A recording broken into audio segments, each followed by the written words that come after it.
Bueno, hermanos, nos encontramos nuevamente para poder seguir estudiando, ¿cierto? Eh, este tema de la escatología. Y bueno, en esta ocasión quiero comentarles, hablarles un poquito sobre esto, las consecuencias hermenéuticas de la teología del pacto. No pretendo hacer una exposición exhaustiva, pero sí mencionar algunos puntos importantes para tener al menos algunas ideas, para con esto también, ¿cierto? Para los que también deseen, pueden también ahí ustedes también después seguir esto, profundizándolo. Esto simplemente una, como se dice, un vuelo de pájaro para poder ver algunas cosas que claramente son muy importantes en este tema. Ahora, el bosquejo de esta clase más o menos va así. La hermenéutica dispensacional versus reformada, ¿cierto? Sus implicancias, algunas cosas también.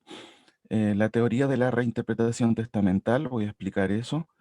Cristo como la clave hermenéutica, Lucas 24, un pasaje que también es clave en esto. Eh, la clave hermenéutica, ¿cierto? Básicamente algunos autores reformados, la mayoría también habla de esto. La revelación progresiva reformada, hay una gran diferencia ahí entre la revelación progresiva desde el punto de vista que nosotros la entendemos, ¿cierto? Después voy a explicar un poco eso.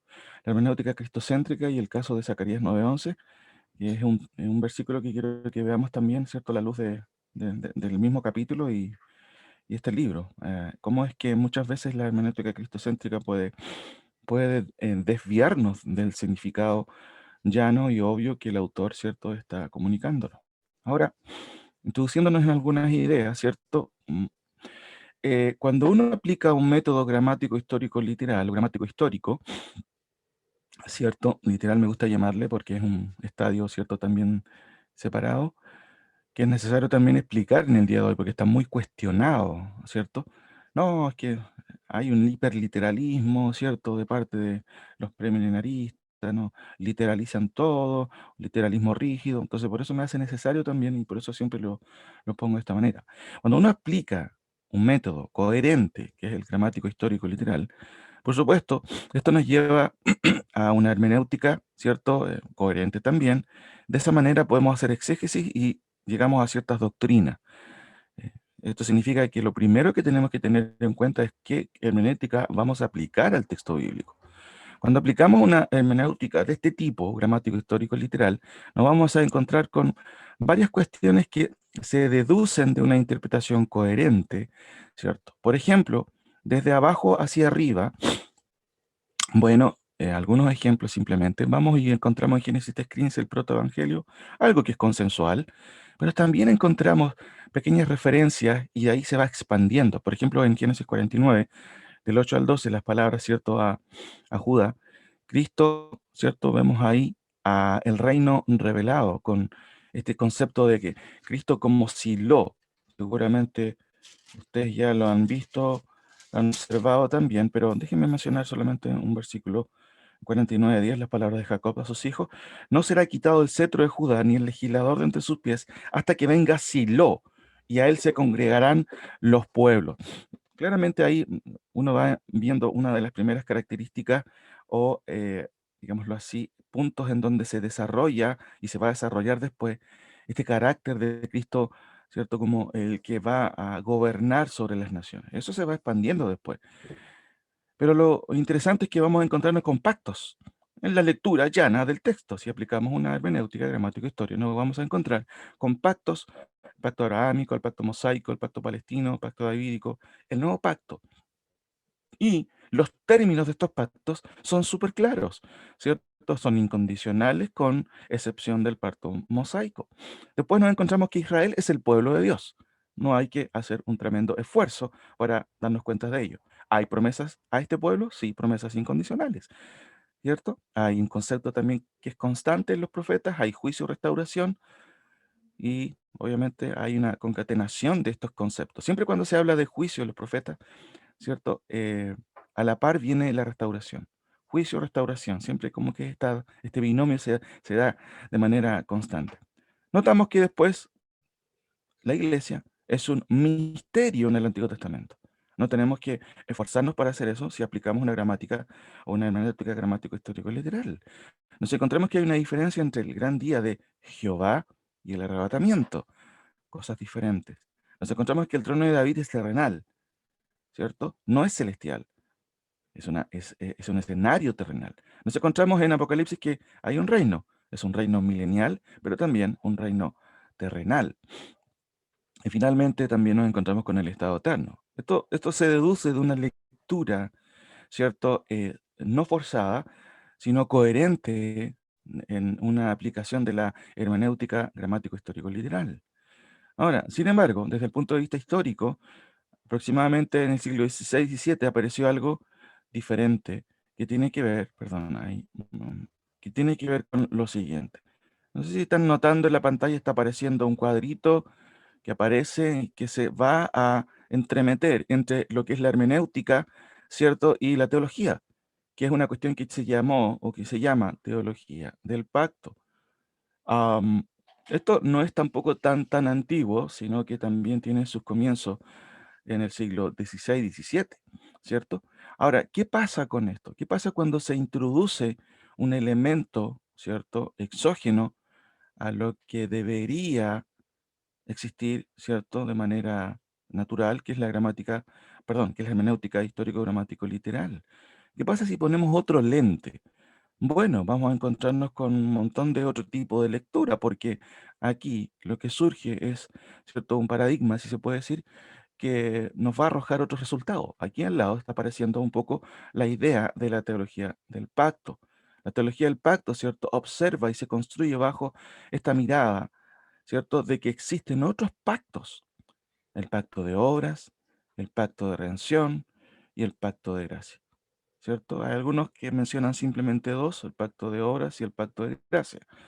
Ahora, el punto es que a la luz de estos conceptos, ¿cierto?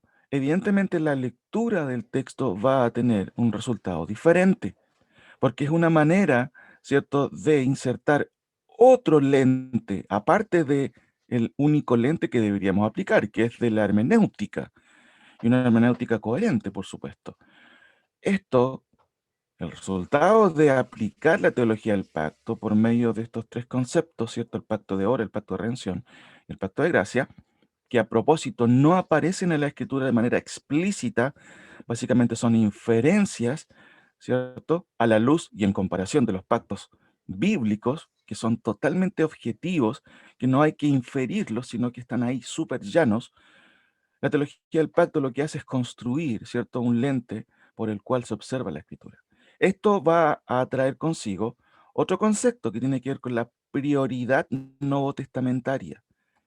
La teología del pacto, de acuerdo a cómo se va redireccionando con estos conceptos de pacto de obra, pacto de redención y pacto de gracia, lo que hacen, ¿cierto?, es justamente otorgar al Nuevo Testamento un concepto, ah, no diría superior para no malentender la teología reformada, pero lo que hacen es decir, hay que interpretar el Antiguo Testamento a la luz del Nuevo Testamento.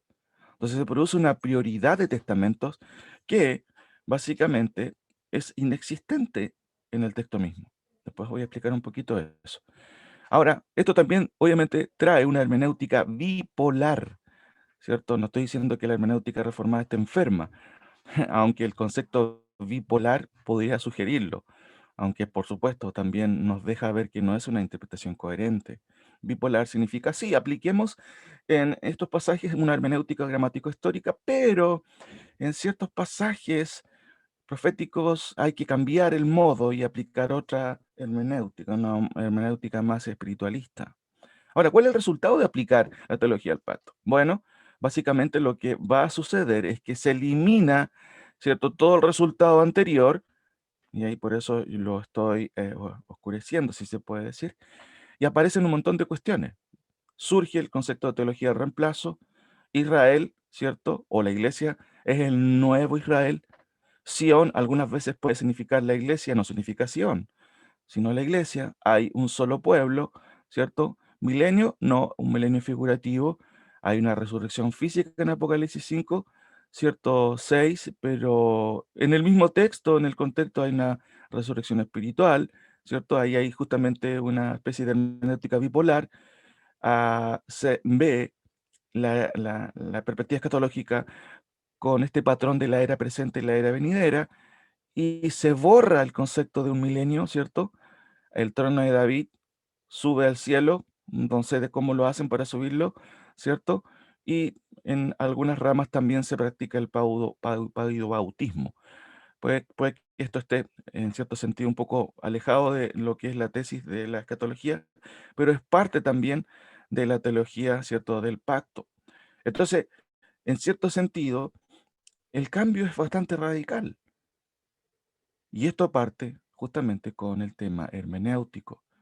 Por eso es importante que entender de que cuando aplicamos una hermenéutica, yo básicamente aquí puedo hablar de hermenéutica dispensacional, pero antes de eso, el dispensacionalismo en cierto sentido es la consecuencia de una hermenéutica coherente, de una hermenéutica gramático-histórico literal. Quienes nos adherimos, en cierto sentido, a la interpretación dispensacional, entre comillas lo pongo, no aplicamos las dispensaciones para llegar a un mundo dispensacional, no.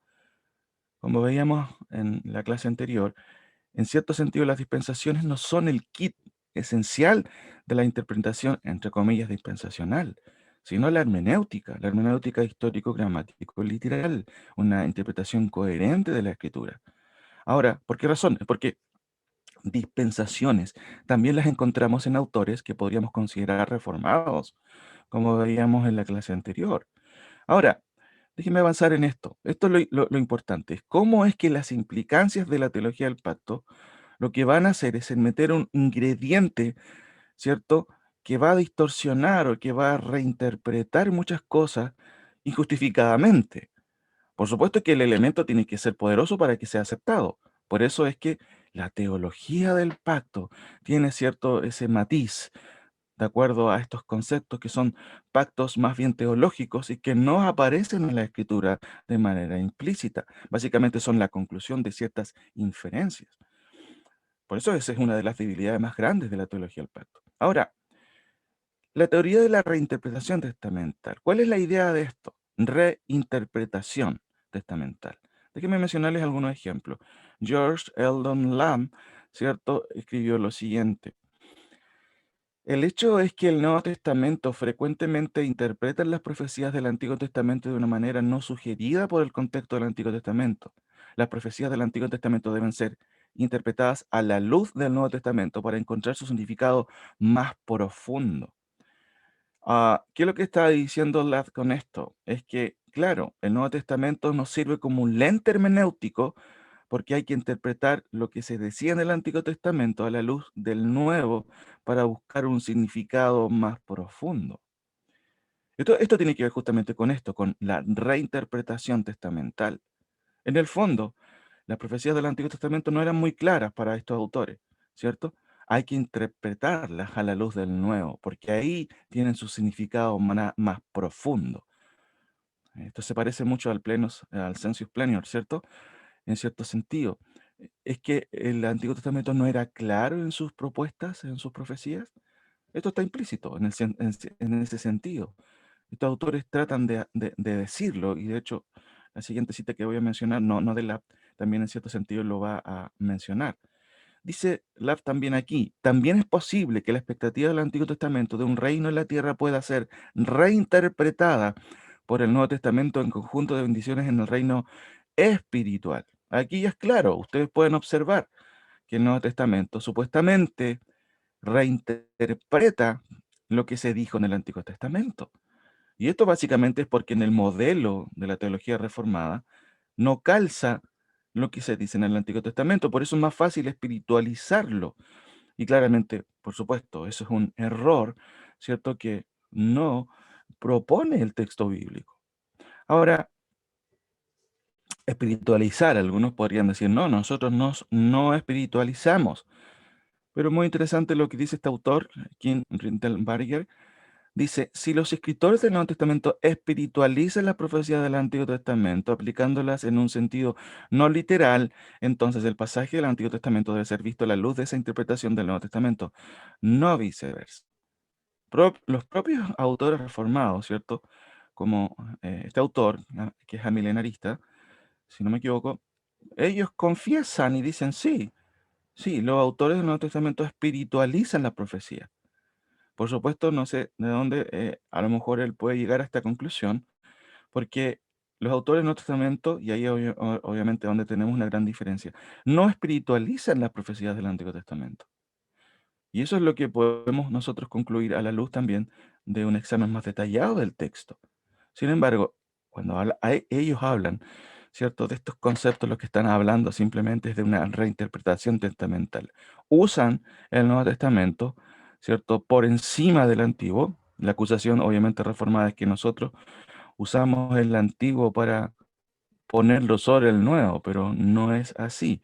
Y lo voy a explicar brevemente a continuación. El punto es que si hablamos de espiritualizar el texto, autores como Kim Rindelbarger lo asumen, lo confiesan. Sí, los autores del Nuevo Testamento espiritualizan la profecía.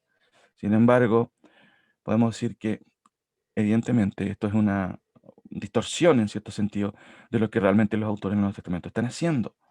Ahora, otra cosa importante es Cristo como la clave hermenéutica. ¿Qué significa esto? Note aquí en su pantalla, Alex, ¿cierto? Es un pastor chileno, que él trata de explicar este concepto, ¿cierto? Cuando cita, ¿cierto? A Lucas 24. Ahí dice, ¿cierto? Por ejemplo, Juan 5:46, porque si creyeses a Moisés, me creerías a mí, porque de mí escribió él. Y nuestro texto, ¿cierto? En Lucas 24 dice, entonces él les dijo, oh insensatos y tardo de corazón para creer todo lo que los profetas han dicho.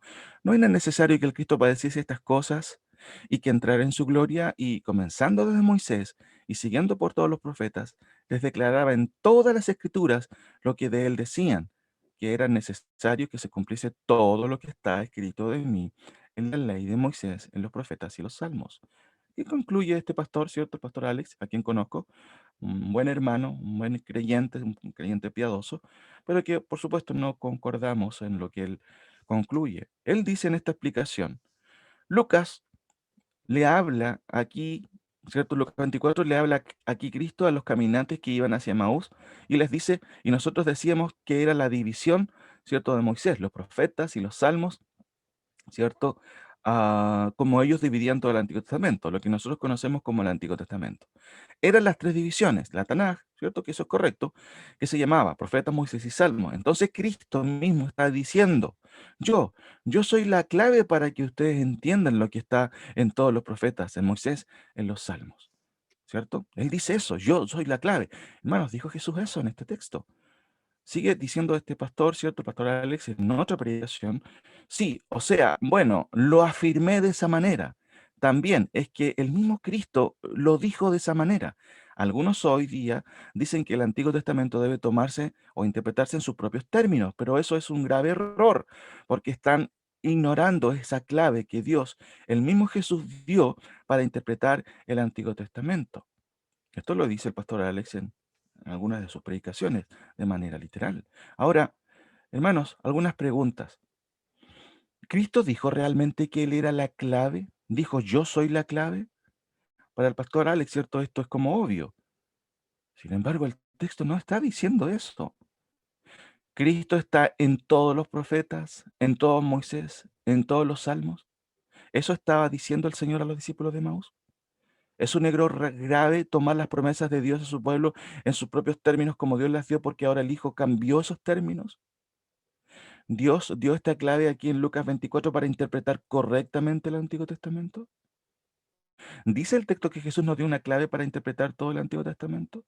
Hermanos queridos, esta es una inferencia que vamos a encontrar en varios autores reformados. Edmund Clooney también lo habla y pastores también obviamente reformados como el pastor Alex. Sin embargo, estas preguntas son buenas hacernos nosotros para poder desmitificar un poco este tema, porque realmente lo que vemos en el texto no es que Cristo está diciendo yo soy la clave, como alude el pastor Alex. Eso es claramente eisegesis, es insertar en el texto algo que no existe. Ahora, me llama la atención lo que dice Lucas, ¿cierto? Cuando dice que Jesús les explicó a ellos en todas las escrituras las cosas acerca de él, ¿cierto? Ta, peri, eautú, dice el texto ahí, ¿cierto? Por eso se traduce las cosas acerca de él. No está diciendo Jesús que todos, el Antiguo Testamento, en todos lados y por todos lados, Cristo está y tienes que descubrirlo debajo de una piedra porque está ahí Cristo.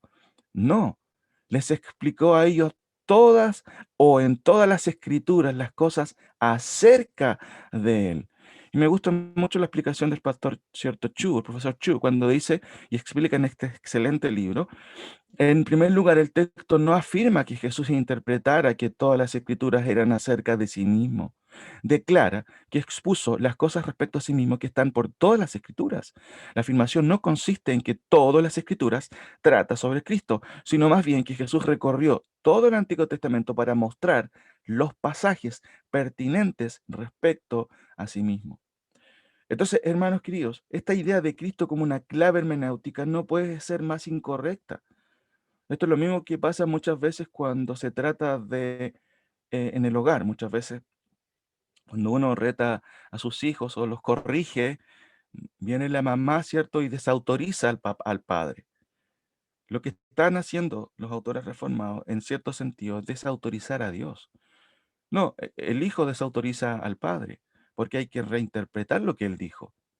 Hermanos, eso claramente es algo inconsistente, va en contra de la claridad o perspicuidad de la Escritura y de las propias declaraciones de Jehová y de Dios en el Antiguo Testamento, cuando se señalan tan claramente en este lenguaje autoritativo, así ha dicho Jehová. ¿Cómo podemos desautorizar ese tipo de declaraciones? Tristemente, muchas veces no se concluye o no se deja ver, o muchos autores reformados no se dan cuenta de eso. Obviamente pasan por alto quizás también aquello. Ahora, la revelación progresiva reformada. Otra cosa importante. Recuerden que estoy tratando de mencionar algunas cuestiones, ¿cierto? Abuelo de pájaro, también para poder incentivar a muchos de ustedes seguramente a seguir estudiando este tema, ¿cierto? En vista también de estos conceptos que claramente son deficientes. Ahora, la revelación progresiva. Si la tesis es reinterpretar el Antiguo Testamento, entonces esto también trastoca la cuestión de la revelación progresiva. Básicamente, ¿cierto? Lo que yo he podido llegar a concluir es que la revelación progresiva reformada es piramidal, ¿cierto? Es supratestamental, supra por encima de el testamento, los testamentos, en este caso el testamento del Nuevo Testamento, ¿cierto? ¿Por qué? Porque básicamente ellos aluden a este concepto de que Jesús reinterpretó pasajes del Antiguo Testamento y los apóstoles hicieron lo mismo. Y aquí hay algunos versículos que se usan justamente para justificar esto. Lucas 24-25, que acabamos de observar, que no está dándonos una clave hermenéutica, como concluyen la teología reformada. Mateo 21:43, Galatas 3:7, Romanos 2:28, Efesios 2:11, supuestamente son versículos que los apóstoles reinterpretan. Entonces, la idea entonces de la revelación progresiva más bien es esta figura, es una revelación piramidal, ¿cierto? Como los gobiernos de algunas iglesias de cortes pentecostales y la propia estructura de la Iglesia Católica, que es piramidal. El punto es, hermanos queridos, es que de esta manera Jesús y los apóstoles siempre tienen la autoridad para reinterpretar a los profetas. ¿Y quién podría decir algo si ellos son la autoridad? El punto es que la revelación progresiva, hermanos, no es piramidal. ¿Qué es lo que las escrituras sugieren es la revelación progresiva? Y a mí me parece que la siguiente ilustración revela de mejor manera lo que es la revelación progresiva. No es una revelación subversiva, en el sentido de que anula, ¿cierto? Subversiva, básicamente eso es la idea que le pongo a este concepto, de que anula el Antiguo Testamento. Básicamente lo que vemos es una revelación progresiva porque hay una complementariedad entre los autores del Nuevo y del Antiguo Testamento. ¿Qué es lo que hace el Nuevo Testamento? Es complementar al Antiguo. No es cierto reinterpretar el Antiguo Testamento. Podemos ver en Apocalipsis capítulo 20, como veíamos hace un par de clases, que Juan no está reinterpretando el reino. Lo que está haciendo es complementar todo lo que los profetas hablan acerca del reino, asignando la cantidad de años, ¿cierto?, que va a durar el milenio. Y en sí, la palabra milenio, sin duda, no aparece en el Antiguo Testamento, pero sí aparece una descripción constante y continua de cómo va a ser el reino. ¿Y qué es lo que hace Juan? Es complementar esa información, no está reinterpretándolo. Entonces, esta figura es mucho más correcta o bíblica, porque lo que vemos entre los autores del Nuevo y del Antiguo es un consenso escritural, no una reinterpretación. Ahora, esto obviamente es una ilustración, básicamente. Podemos seguir profundizando en este tema, pero la idea básicamente aquí es la siguiente. La revelación progresiva, básicamente, ¿cierto? Tiene que ver con esto, con un consenso. Hay una complementariedad. No hay aquí atisbos, si examinamos bien los versículos anteriores, de una reinterpretación del Antiguo Testamento. Esto es muy crítico en lo que es las grandes diferencias que tenemos y pasan justamente por el tema hermenéutico. Ahora, termino con esto explicando la hermenéutica cristocéntrica y el caso de Zacarías 9:11. Y les quiero pedir a ustedes si me pueden acompañar a Zacarías capítulo 9, por favor. Zacarías capítulo 9, para que veamos algo aquí que es muy interesante. Zacarías capítulo 9, versículo 11. Voy a leer del versículo 9 al 11. Aquí tengo una serie de cuestiones que quiero explicar que son bastante interesantes, ¿cierto? Tenemos nuestro versículo ahí, y tú también por la sangre de tu pacto serás salva. Yo he sacado tus presos de la cisterna en que no hay agua. Ahora, Arthur Pym en este texto interpreta este versículo de una manera bastante peculiar, diría yo, ¿cierto? Poniendo a Cristo en el centro. Ahora, antes de ir al pasaje mismo, es importante entender que este es un tema que quizás también es en cierto sentido reciente, y también los hermanos, ¿cierto? De el seminario de MacArthur, ¿cierto? Como también nuestro hermano Santiago también puede corroborar, han hecho un tremendo aporte en este sentido, hablándonos un poco de la hermenéutica cristotélica, ¿cierto? Versus la cristocéntrica o el cristocentrismo. Es un tema muy interesante, ¿cierto? Muy apasionante. Y es importante también entender de que sin duda cuando leemos la palabra cristocéntrico, sin duda que es correcto. Cristo es el centro de la palabra del Señor. Pero cuando hablamos de hermenéutica cristocéntrica, hay que poner ojo ahí, porque esto es otra cosa. Sin duda que Cristo debe ser el centro. Y puede asustar a algunos señalar que preferimos una interpretación o una hermenéutica cristotélica. Es un tema que no pretendo profundizar aquí, pero hay muy buenos videos, ¿cierto? Que también la comunidad, no recuerdo el nombre, ¿cierto? De los hermanos, ¿cierto? De profesores del máster han hecho, hay varios temas ahí muy interesantes que podrían también ustedes observar para tener una concepción mucho más acabada de la que yo podría darle. Pero, hermanos, volviendo un poco a nuestro pasaje, quiero darles un ejemplo de qué es lo que sería una hermenéutica cristocéntrica que es deficiente. Eh, Zacarías 9 dice, versículos 9 al 11. Voy a leer un poco los versículos anteriores. Alégrate mucho, hija de Sión, da voces de júbilo, hija de Jerusalén. He aquí, tu rey vendrá a ti, justo y salvador, humilde y cabalgando sobre un asno, sobre un pollino, hijo de asna. Y de Efraín destruiré los carros, y los caballos de Jerusalén, y los arcos de guerra serán quebrados, y habrá paz a las naciones, y su señorío será de mar a mar, y desde el río hasta los fines de la tierra.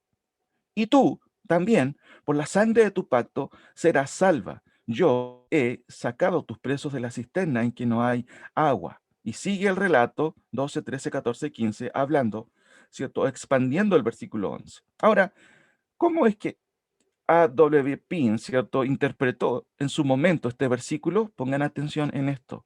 Noten cómo este autor va a comentar este versículo y noten la conclusión a la cual va a llegar. En respuesta al cumplimiento de Cristo a todas las condiciones, el Padre le dice, y en cuanto a ti, por la sangre de mi pacto contigo, he librado a tus cautivos, aquellos que le fueron dados desde antes de la fundación del mundo, pero que en Adán incurrieron en condición de la cisterna en la que no hay agua. Si pusieron atención, ¿de dónde surge, hermanos, la idea de Cristo en el texto? Por otro lado, estos cautivos ¿qué tienen que ver con aquellos que les fueron dados desde antes de la fundación del mundo? ¿Cómo es que Efesios capítulo 1, cierto, tiene una participación aquí en este texto? ¿De qué manera estos cautivos, cierto, están en la cisterna? Y principalmente, ¿cómo puede ser Cristo insertado en este texto en donde claramente una lectura, cierto, llana del texto, por ninguna parte podemos insertar a Cristo? ¿Será que nosotros no estamos siendo cristocentristas y estamos dejando a Cristo a un lado y estamos cometiendo un error? El problema, hermano, es que aquí se está produciendo un error contrario, que es insertar a Cristo en un pasaje en donde evidentemente no aparece de la manera en que Arthur Pym lo pensaba.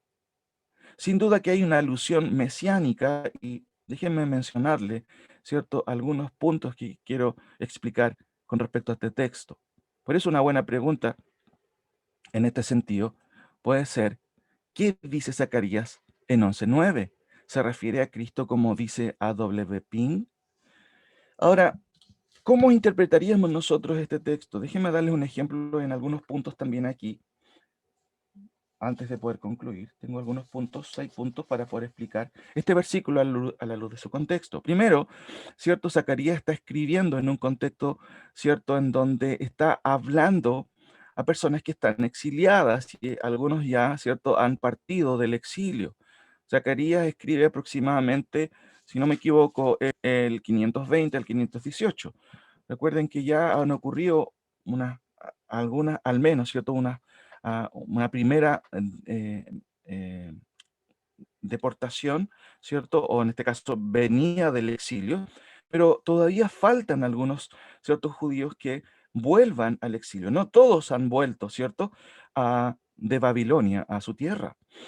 Lo segundo es que el capítulo 9 revela varias profecías relativas a la restauración futura de Israel acerca de su regreso a su tierra, ¿cierto? En este mensaje, por medio también de lo que es propio en los profetas. Noten el versículo 9 del capítulo 9. Aquí claramente vemos una referencia, sin duda, al Mesías. Alégrate mucho, hija de Sión, da voces de júbilo, hija de Jerusalén. He aquí, tu rey vendrá a ti, justo y salvador, humilde y cabalgando sobre un asno, sobre un pollino, hijo de asna. Claramente aquí esto es una referencia que tuvo su cumplimiento en el primer siglo. Eso lo entendemos, ¿cierto?, de manera clara, porque Cristo aparece en el escenario, ¿cierto?, también de esta misma manera. Pero el versículo 10, como es propio de los profetas, ¿cierto?, es una alusión más bien a la segunda venida. Noten en el lenguaje característico de los profetas, y de Efraín destruiré los carros, caballos de Jerusalén, y los arcos de guerra serán quebrados, y hablará paz a las naciones. Ese lenguaje es propio de lo que es la segunda venida, referido a Mesías. Y su señorío, el señorío del Mesías, será de mar a mar, y desde el río hasta los fines de la tierra. Pasajes característicos que hablan de Cristo reinando, ¿cierto?, en el reino milenial, en palabras de Juan. Ahora, el versículo 11, el Zacarías nos aterriza a la situación contextual histórica. El versículo 9 es una alusión futuro, una alusión escatológica referida al Mesías, ¿cierto?, en su aparición, ¿cierto?, en el primer siglo. Versículo 10 es una alusión, ¿cierto?, que está anticipando lo que va a suceder con este Mesías. Él va a destruir, ¿cierto? Ahí dice, destruiré los carros y los caballos, ¿cierto?, de Jerusalén, y los arcos de guerra serán quebrados, y hará paz a las naciones. Bueno, es propio eso del lenguaje referido al reino del Mesías. Pero el versículo 11, y tú también por la sangre de tu pacto serás salva, claramente no se refiere, hermanos, a la acción a la que llega aquí. Pin dice, en respuesta al cumplimiento de Cristo a todas las condiciones, el Padre le dice, en cuanto a ti, por la sangre de mi pacto contigo, he librado a tus cautivos. Notemos algunas cosas. Primero, en el versículo 11, el y tú es una referencia clara en el contexto a Israel, como puede verificarse en el contexto, como ya mencionado. Noten el versículo 9. Alégrate mucho, hija de Sión. Da voces de júbilo, hija de Jerusalén. He aquí vendrá a ti, ¿cierto? Justo y salvador, humilde, cabalgando sobre un asno, sobre un pollino de asna. Estas referencias, ¿cierto? Ahí, claramente en el texto, están diciéndonos que no se refiere a Cristo, se refiere a Israel, ¿cierto? Como nación. De hecho, en el versículo 12 dice, volveos a la fortaleza, oh prisioneros de esperanza, hoy también os anuncio que os restauraré, quienes estaban cautivos, Israel, ¿cierto? Claramente. Versículo 13, noten, porque he entesado para mí a Judá como arco, e hice a Efraín su flecha, y despertaré a tus hijos, oh Sión. Las referencias claramente contextuales, ¿cierto? Nos remiten a Israel. Ahora, lo segundo, hermanos, y tú también por la sangre de tu pacto serás salva. Esta frase recuerda, ¿cierto?, el pacto de Dios con ellos, con Israel, concertado en Génesis capítulo 12 y confirmado en el Sinaí, ¿cierto? Ahí en Éxodo 24, versículo 8 en adelante, lo cual indica el profeta que es solo por esta razón que Jehová los salvará. De allí que Zacarías use la segunda persona del singular para la palabra verik, ¿cierto? Por la sangre de tu pacto, y no como dice Pink, la sangre de mi pacto, ¿cierto? Como él también lo menciona en las otras páginas que aluden en esta referencia. Ah, por la sangre de tu pacto, y no como dice Pink, lo vuelvo a repetir, la sangre de mi pacto, como erradamente también lo traduce en la NBI. Aunque teológicamente no es incorrecto señalar que este es un Zacarías, o más bien el Espíritu Santo, ¿cierto? Quiere subrayar por medio de esta sinécdoque, ¿cierto? Tu pacto, la relevancia de que Israel, aún en exilio, sigue siendo el pueblo de Dios. Tercera cosa, el y tú, ¿cierto? Del versículo 11, se distingue del y su del versículo 10. Noten, y tu señorío será de mar a mar. Eso se refiere al Mesías, ¿cierto? Pero cuando dice y tú también por la sangre de tu pacto, es algo diferente porque está refiriendo a Israel en ese sentido. Israel, el que está también parte cautivo aún en Babilonia. Por eso que se distingue justamente de este Isú mesiánico del versículo 10, que sin duda será finalmente quien destruirá los arcos de guerra en contra de Israel y traerá paz a las naciones cuando venga en aquel día. Es interesante que el versículo 16 puede tomarse como una alusión temporal histórica del retorno, obviamente, del pueblo de Israel. Algunos también lo interpretan como el triunfo de o las victorias de los macabeos. Pero este lenguaje es propio también de la restauración de Israel a la luz también de la segunda venida. Y los salvará, noten el versículo 16, en aquel día. Esta frase es muy interesante y se repite mucho en los profetas para referirse también no solamente a cuestiones históricas, específicamente a lo que tiene que ver con el día de Jehová y la restauración que Dios hace de su pueblo en torno a la segunda venida. Por eso dice, los salvará en aquel día Jehová su Dios como rebaño de su pueblo, porque como piedras de diadema serán enaltecidos en su tierra. Muy interesante este versículo, no quiero ir más allá, pero es interesante que estas características que se mencionan aquí tienen relación también y calzan muy bien con lo que es la restauración del pueblo a la luz de lo que mencionan otros pasajes. Ah, ahora, hermanos, mientras tanto, dice el profeta, y de acuerdo al pacto concertado por Dios con ellos, hará el resto de los que están en las cisternas sin agua, como era común en aquellos días, ¿cierto? José fue echado a un pozo, ¿cierto? Profundo, que no tenía agua, ¿cierto? Y era propio también de lo que hacían los invasores o los con muchas veces quienes conquistaban. Ahora, en este sentido, hermanos, también lo que notamos aquí es una alusión sin duda a la miseria de los exiliados que aún quedaban en Babilonia.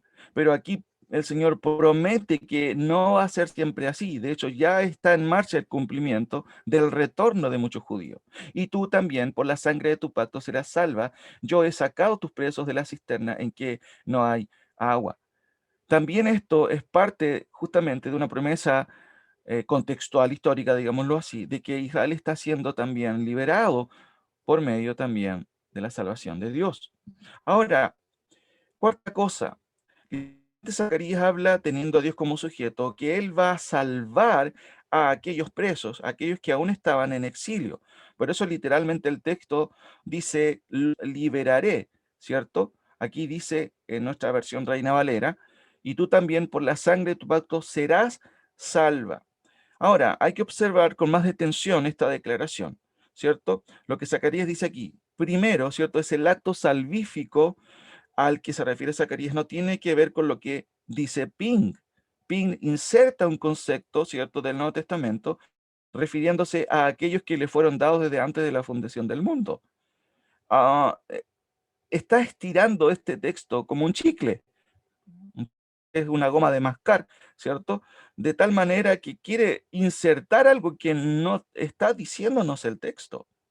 Ahora, hermanos queridos, el texto no habla de aquellos que le fueron dados desde antes de la fundación del mundo. Esto digo, es más bien algo anacrónico, es imponer algo anacrónico al texto, un concepto paulino, ¿cierto? Soteriológico. Sin duda que uno podría llegar a decir que algunos judíos que fueron salvos, obviamente pertenecen también a los elegidos, pero el texto no está hablando de la elección en ese sentido o en los términos de Pablo. Ahora, como digo, es una imposición anacrónica, ¿cierto?, al texto del Concilio Paulino, cuando en términos locutivos, ¿cierto?, la expresión clara del texto y los términos ilocutivos, la intención de Zacarías, ¿cierto?, se está refiriendo al rescate histórico, por lo cual el profeta usa justamente el perfecto aquí enfático del verbo salvar, shalach, ¿cierto? Sin embargo, aquí hay algo más interesante que es importante mencionar, porque Shalak, traducido por serás salva, de acuerdo a nuestro versículo 11, de acuerdo a la traducción Reina Valera, o como un acto perfectivo, ¿cierto? Como lo traduce perdón, la Biblia de las Américas, he librado, un acto perfectivo, ¿cierto? Y como un hecho ya acabado, significa realmente arrojar, el término shalach, ¿cierto? Arrojar lejos o despachar, que es el significado mayoritario de esta palabra. Bien, por supuesto, está incluido la idea de liberar, pero aunque está presente en la idea, el significado, ¿cierto?, es secundario. Básicamente, el concepto de salvar aquí tiene otra idea. Y déjeme explicarlo con estos últimos puntos que quiero, ¿cierto?, especificar. ¿Por qué entonces los traductores, ¿cierto?, traducen aquí con el verbo salvar o liberar? Y note nuevamente lo que Pin es dirigido, ¿cierto? O está diciendo en su exégesis, por sus propias ideas, y quiere convencer al lector, ¿cierto?, de que esta es una cuestión soteriológica en términos del Nuevo Testamento. Específicamente, ¿cierto? Cuando el autor dice, y tú también por la sangre de tu pacto serás salva, el término, ¿cierto?, hebreo, sí, puede ser traducido por salvar y liberar, que es en la consecuencia en concreta de este verbo. Porque, como ya aludimos, Zacarías usa obviamente el piel perfecto, esta estructura piel es bastante potente, ¿cierto? Del verbo chalar, que de hecho puede ser traducido como un acto acabado, como lo vuelca la Biblia de las Américas, he librado. Y también, por supuesto, como una perspectiva futura en vista de lo que es propio de los profetas, ¿cierto? El uso del perfecto para señalar acciones que aún no están ocurridas, pero que en la mente del autor ya, ¿cierto? Es una realidad. Por ejemplo, en Salmos 2:6 dice el salmista, pero yo he puesto mi rey en Sión. Entendemos que Cristo va a estar en Sión en algún momento como rey reinante en el reino. Pero si nosotros lo leemos en el Salmo, es como un hecho ya realizado. Por eso se dice, pero yo he puesto. Pero eso es propio y característico de lo que hacen los profetas. Recuerden que los profetas hebreos no miran el futuro como nosotros hacia adelante. Ellos lo miran hacia atrás como un evento ya hecho. ¿Por qué? Porque tienen la certeza de que eso va a ocurrir. ¿Por qué?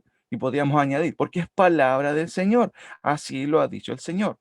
Ahora, aparte de lo anterior, y en vista que es un verbo enfático, ¿cierto? Adquiere el significado de dejar ir. Y por supuesto, ¿quién finalmente dejó ir a Israel en cautiverio?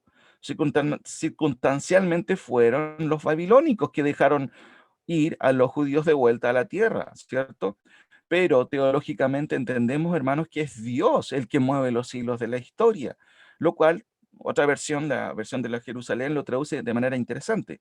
En cuanto a ti, por la sangre de tu alianza, yo soltaré a tus cautivos de la fosa en la que no hay agua. Muy interesante. Ahora, dicho en otras palabras, teológicamente fue Dios quien esparció a Israel, pero también fue el que los alejó, ¿cierto? O rescató del cautiverio. Y para ello Dios movió los hilos de la historia, despertando a Ciro, ¿cierto? Un rey pagano, como vemos en Edras, ¿cierto? Y de hecho también despertó a Artajerjes, otro rey pagano. Esto es muy interesante. Dios siempre está en control de la historia. Y lo vemos moviendo los hilos justamente en este contexto también. ¿Y para qué lo hace? Bueno, para que su pueblo volviera a la tierra en donde él mismo los esparció como a castigo, de acuerdo a Jeremías 25:11. Todo esto no es una cuestión que solo Zacarías quiere manifestar aisladamente. Miqueas, usando este mismo verbo, señala que Dios como sujeto de las acciones no solo los volverá a recoger en el futuro, sino que también hará algo increíble con ellos, algo que es propio solo del Dios verdadero. Se compadecerá nuevamente de su pueblo y además pisoteará, ¿cierto?, sus culpas, pero además hará algo que los enemigos de Israel no pueden concebir. En palabras de Miqueas, Miqueas 7:19, tú arrojarás, y aquí se usa la palabra shalach, al fondo del mar todos nuestros pecados. ¿Cuándo y en qué contexto histórico? Miren, el texto mismo en el capítulo, ¿cierto?, de Miqueas 7, del 11 al 20, lo explica de mejor manera, y esto tiene que ver justamente con la segunda venida. Ahora, ¿qué señala el contexto directo de Zacarías 9:11? Siguiendo la rigurosidad exegética de Pin, ¿cierto? ¿Se trata de la iglesia? El versículo 12, ¿cierto?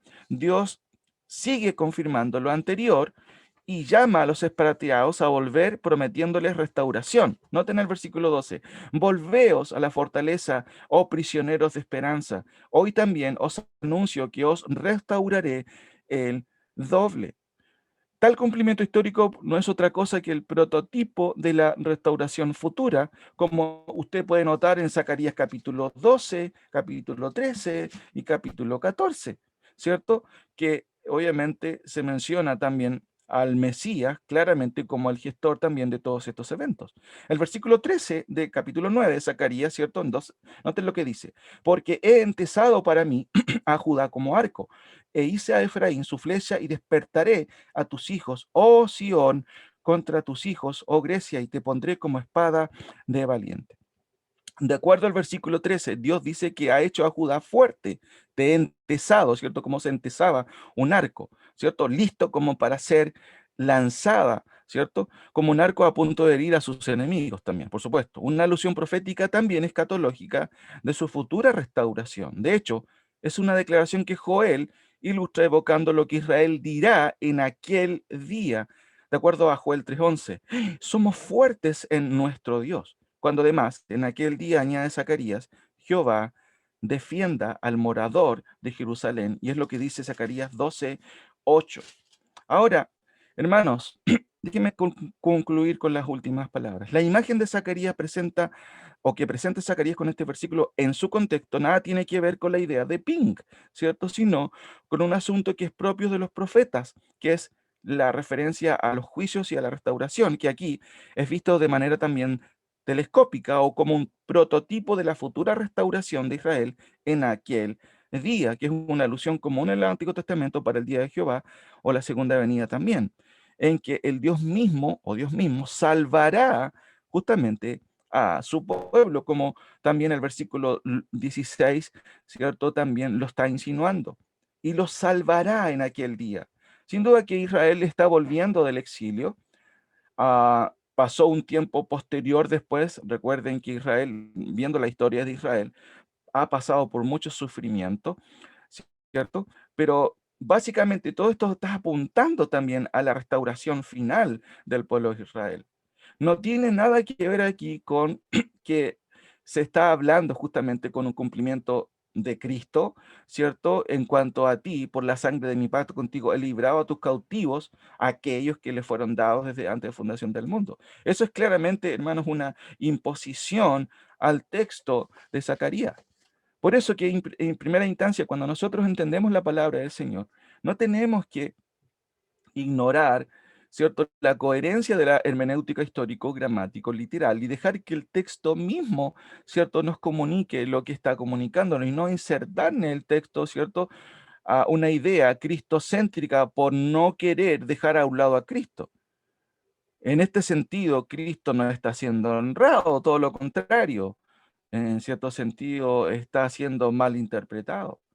Y tú también por la sangre de tu pacto serás salva. Yo he sacado tus presos de la cisterna en que no hay agua. Claramente es una referencia al pueblo de Israel, ¿cierto? Una referencia, una promesa que Dios estaba haciendo, basada también en los mismos pactos de Dios con su pueblo, que no han sido reinterpretados. Por eso este ejemplo, hermanos, puede de alguna manera mostrar que la hermenéutica cristocéntrica en muchos casos es un tremendo error de querer tratar de insertar a Cristo en algún lugar en donde no está presente.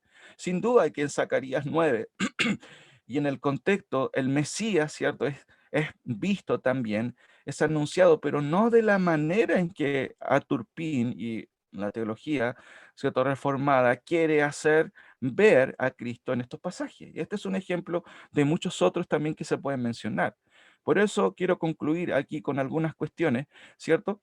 Que también nos pueden ayudar. Primero, la consecuencia o las consecuencias de la teología del pacto afectan la coherencia hermenéutica. Muchas personas, muchos hermanos, buenos hermanos sin duda, no se dan cuenta de esto, de que hay una conclusión que es inevitable cuando se cree en la teología del pacto, que es una incoherencia hermenéutica. Segunda cuestión, la teoría de la reinterpretación testamental rebaja el Antiguo Testamento realmente, ¿cierto? ¿Por qué? Porque lo reduce simplemente a una interpretación que debe ser supeditada a lo que supuestamente el Nuevo Testamento reinterpreta. Pero en el fondo, en cierto sentido, es como rebajar el Antiguo Testamento y, cierto, no tomar en cuenta muchas de las declaraciones que fueron dichas en su contexto de manera autoritativa, con la firma de así ha dicho Jehová. ¿Cómo puede reinterpretarse algo así a menos que pueda insertarse una idea exógena al texto, como lo es justamente la teología del pacto? Tercera cosa, la teoría reformada de Cristo, perdón, ahí está mal escrito, como la clave hermenéutica, bueno, lo que básicamente está haciendo es anular la autoridad del Antiguo Testamento y de Dios. No se dan cuenta muchos hermanos que lo que están haciendo es justamente eso. Sacan a colación a Cristo y claro, ¿quién puede cuestionar a Cristo? Él tiene la autoridad para poder reinterpretar el Antiguo Testamento. El punto es que Cristo y los apóstoles no reinterpretan el Antiguo Testamento. Lo que hace es complementar o expandir lo que se dice en el Antiguo Testamento. Esto es una conclusión, ¿cierto? Errada y que por supuesto deriva en algo que es más todavía contraproducente porque se está haciendo que el Nuevo Testamento, ¿cierto?, reinterprete el Antiguo y con ello, en cierto sentido, anulando la autoridad del Antiguo Testamento. Cuarto, la perspectiva de la revelación progresiva reformada en realidad no es progresiva, es subversiva, ¿cierto? En este caso es anulante. ¿Por qué? Porque básicamente la revelación progresiva reformada más bien nos describe una revelación piramidal, ¿cierto? En donde los últimos autores tienen la autoridad sobre los últimos. Y eso, por supuesto, es también contraproducente contra lo que es el verdadero concepto de revelación progresiva. Los autores finales no anulan lo que dijeron los anteriores, sino que lo complementan, lo expanden, pero no eliminan lo que se dijo o lo que dijeron. Eso es algo crítico también, valga la redundancia. Finalmente, la hermenéutica cristocéntrica reformada atropella la intención autoral de los escritores bíblicos. Siempre va a ser algo importante tener a Cristo en el centro. Por supuesto que eso es algo loable, pero la hermenéutica cristocéntrica, ¿cierto? El Cristo no mismo, va mucho más allá de lo que es una sana, ¿cierto?, centralidad de Cristo en la interpretación. Porque a la luz de lo que es la concepción reformada, lo que hacen simplemente es atropellar la intención autoral de los escritores bíblicos. Y notamos un ejemplo ahí en Lucas 24, en donde Cristo en ningún lado está diciendo, yo soy un artículo hermenéutico, así que tómeme a mí como una herramienta hermenéutica. Y eso claramente es algo totalmente inexistente en el texto. Y tristemente también Aparentemente esto podría honrar a Cristo, pero no lo está haciendo. Ahora, finalmente, hermanos queridos, en este ejemplo que acabamos de ver en el día de hoy, notamos que las grandes diferencias, ¿cierto? O las consecuencias hermenéuticas de la teología del pacto son bastante profundas como para señalar y decir, wow, no, son simples. Sin duda no queremos ir más allá y decir que son herejías, pero evidentemente esto es bastante crítico y por lo mismo es importante tomar en cuenta que muchas de las conclusiones de la teología reformada o de la hermenéutica reformada no pueden ser aceptadas por lo mismo, porque en el fondo lo que hacen es justamente rebajar lo que la palabra del Señor dice o supeditar, ¿cierto?, a estas teorías, lo que la palabra del Señor nos va diciendo. Hermanos, esto ha sido, ¿cierto?, también esta entrega.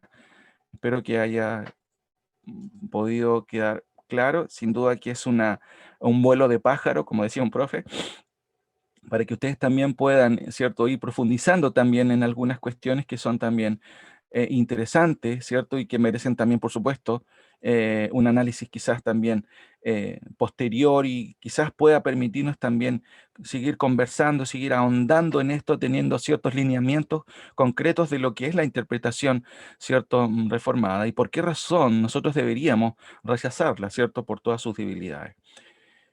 Eso, hermanos, sería por esta vez.